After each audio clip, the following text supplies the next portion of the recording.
Bima menjadi sangat kecewa. Ia tidak menyangka jika perjuangan dan pengorbanannya selama ini berakhir sia-sia. Elsa, wanita yang sudah dipacarinya selama 10 tahun lebih, tega mengkhianatinya. Bahkan dengan terang-terangan memilih laki-laki lain yang menurutnya masa depannya lebih menjanjikan. Bima sama sekali tidak mengenali sosok laki-laki itu. Ia hanya bisa berprasangka jika laki-laki itu pasti lebih kaya.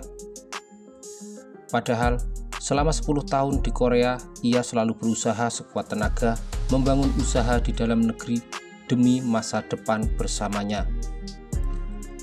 Ternyata Elsa sama sekali tidak menghargai jerih payahnya selama ini. Sesampainya di rumah, ibu dan bapaknya menjadi penasaran karena Bima hanya pulang sendiri saja, sementara sebelum pergi ia berjanji akan datang membawa Elsa. Di mana Elsa? Budipo sudah tidak sabar ingin segera melihat calon menantunya. Mulai sekarang, lupakanlah Elsa. Dia sangat tidak pantas untuk kita, jawab Bima dengan lesu. Budipo dan Pak Dipo hanya saling pandang. Mereka menjadi heran dan penasaran karena selama ini Bima sangat membanggakannya. Apa yang terjadi? Kalian bertengkar? Budipo menjadi semakin tidak sabar. Dia sudah bertunangan dengan orang lain. Bulan depan mau menikah, jawab Bima dengan raut muka kesal. Budipo terbelalak kaget. Ia tidak menyangka Elsa lebih memilih orang lain daripada Bima yang sudah berjuang untuknya. Dia lebih memilih masa depan yang cerah dan melupakan masa lalu yang sudah mengangkatnya menjadi seperti sekarang ini. Bima menjelaskan jika Elsa lebih memilih laki-laki yang memiliki masa depan yang cerah. Bahkan kedua orang tuanya sangat mendukungnya. Mereka melupakan jika kesuksesan Elsa tidak pernah terlepas dari perjuangan dan pengorbanannya selama ini. Bima, Budipo memeluk putrinya sambil menangis. Bima berusaha tegar walau sebenarnya rapuh. Sudahlah Bu, kita beruntung karena melihat sifatnya lebih awal.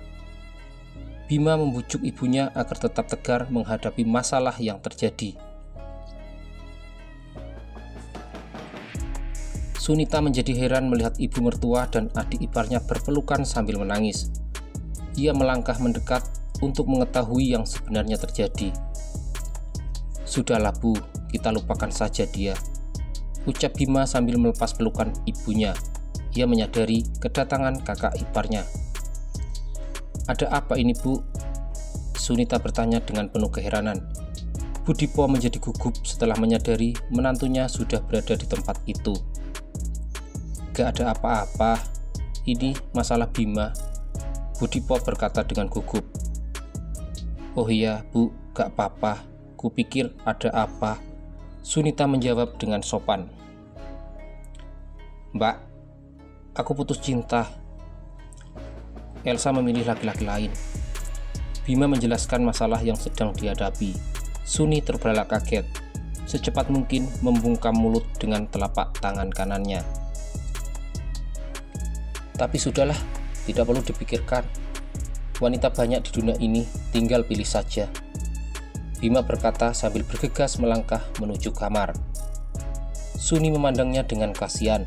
Ia mengetahui seperti apa perjuangannya selama ini demi membahagiakan kekasihnya. Bima keluar dari kamar dengan tergesa-gesa. Budipo dan suaminya menjadi penasaran. Jenny di mana Mbak? Bima menanyakan keponakannya. Sudah tidur Bim, jawab Suni dengan pasti. Ia menjadi penasaran karena mendadak Bima menanyakan keponakannya. Bu, tolong jaga Jenny ya. Bima berkata kepada ibunya membuat mereka semua menjadi penasaran. Memangnya kamu mau kemana? Kan Suni ada di sini, jawab ibunya dengan penuh rasa heran. Iya Bim, aku juga mau tidur kok, Suni ikut menjawab. Mbak, temani aku jalan-jalan sebentar. Aku butuh ketenangan. Suni terperanjat kaget, begitu juga dengan kedua orang tuanya. Mereka tidak menyangka Bima akan mengajak kakak iparnya pergi. "Tapi Bim," Suni menjawab dengan ragu. "Sudahlah, gak apa-apa Sun, pergilah, hibur adikmu. Jaga dia, jangan sampai berbuat nekat." Budipo mengizinkan mereka pergi walaupun sebenarnya merasa khawatir. Akhirnya Bima mengajak Suni pergi keluar rumah tanpa arah dan tujuan yang jelas.